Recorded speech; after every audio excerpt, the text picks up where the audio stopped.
far as I'm aware, show that in cases where the light goes out, if you look back and go through, you talk to people who watch their babies or look at videos and pictures, you can usually find that things were not normal to begin with. I don't know anybody who's ever seen the light go out.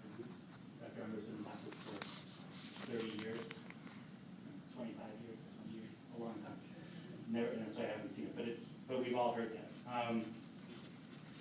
If vaccines are so effective, why do we give so many more as compared to 1974? The answer to that is because they're so effective. In 1974, we had diphtheria, tetanus, polio, but in 1974, kids were dying from strep pneumonia, they were dying from H flu, they were dying from rotavirus, they were dying from lots of other things. So because they're so effective, we continue to come up with new ones to give. And this is another good question. If a baby's born premature, should it stay on the same schedule of vaccines or delay? For the most part, vaccines are still given to premature babies on the same schedule, mainly because they're at higher risk for getting a lot of the diseases.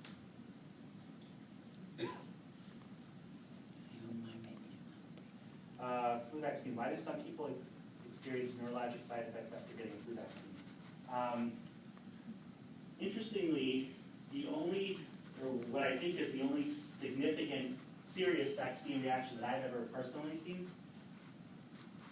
was in a patient who I see who got the flu vaccine, and for 2 consecutive years after the flu vaccine developed something called Guillain-Barré syndrome, which is a neurologic disease, basically where you get weakness. I was pretty sure that that was related to the flu vaccine. I even filled out a report on theirs. Interestingly, in the Institute of Medicine report, where I said that they had 5 things that they showed were linked, 40 things that they showed there was not enough information, and 5 things that they showed were not, they said it's evidence is against the idea of the flu vaccine being linked to Guillain-Barré. I know, like with any side effect, people will say that they feel like they had their child experienced something after a vaccine, but it's so hard to prove because kids get vaccines and life goes on. If you get a vaccine and you're in a car accident on the way home, it doesn't mean the vaccine caused the car accident. If you get a vaccine and 2 months later your child has cancer, it doesn't mean that the vaccine caused cancer. Can I prove to you with 100% certainty that it didn't? I can't. I can't prove to you it didn't cause the car accident either. But the weight of evidence shows that it didn't. So, let's see. Yeah, this is the question goes on about Guillain-Barré. So interestingly, like I said, with Guillain-Barré, according to the data that's out there, they say that the Institute of Medicine did not find a link. Why do pediatricians delay vaccines in babies who are sick? Officially, the recommendation is that babies can get vaccines if they have a mild illness. This time of year, pretty much from November till about April, most kids under 2 that I see in the office have a cold, at least, if not something else, a stomach virus, a rash, something. It's been shown to be safe to give vaccines to children who have a mild illness. It's generally recommended not to give them in kids who appear ill in the office. So we don't. The reason why we give it to kids with mild illness is we would never get vaccinated if we didn't. And it's been shown to be safe. So.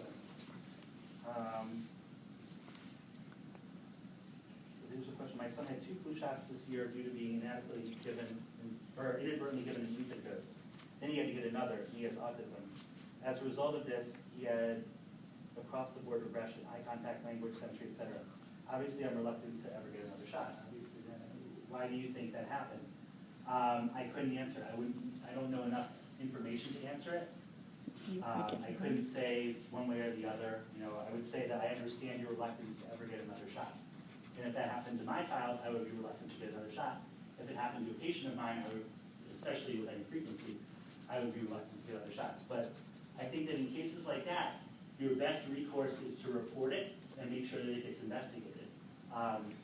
Because some things occur very rarely, a lot of times it's impossible to prove that something is or is not related to a vaccine.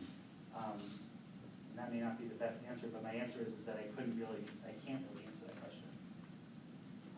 Do I think it's possible that certain segments of the population are vulnerable to toxins and vaccines, like mercury in the flu shot? This question says.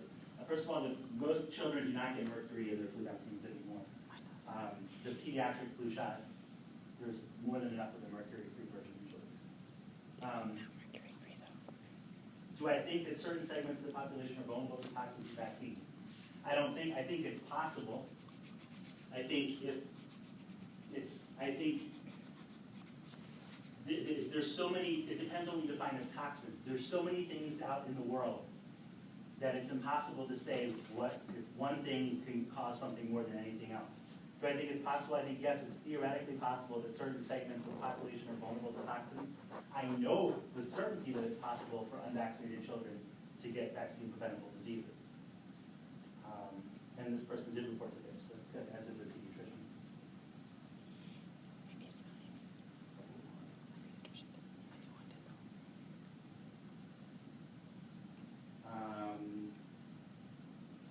My daughter has allergies and asthma. I heard that our immune systems work in balance and vaccines modify it in order to work. By causing an under-response to viruses, the balance shifts towards an over-response to allergens. Do you think vaccines could be contributing to the increased rate of allergies and asthma? I think that with all the things that are in vaccines as compared with what's in the world at large, it's unlikely that the increase in vaccines contribute to allergies or asthma. And you also have to look at the fact, like I said, there are far less proteins, there's also less additives in vaccines now than there were previously. Even though there are additives in vaccines, there are less now. Again, I can't say it's impossible. The only way that you can tell with something like, are vaccines related to the increase in allergies or not, is to take a group of kids and vaccinate them, and a group of kids and not vaccinate them, and watch them over time and see if they develop and keep everything else in their lives the same, and as much as you can, and watch them over time and see who gets allergies and who does not. As far as I know, people would be very reluctant to be in the unvaccinated group. And no clinician that I know would be willing to do a study like that when they know that by not vaccinating kids, they're putting them at risk for getting diseases.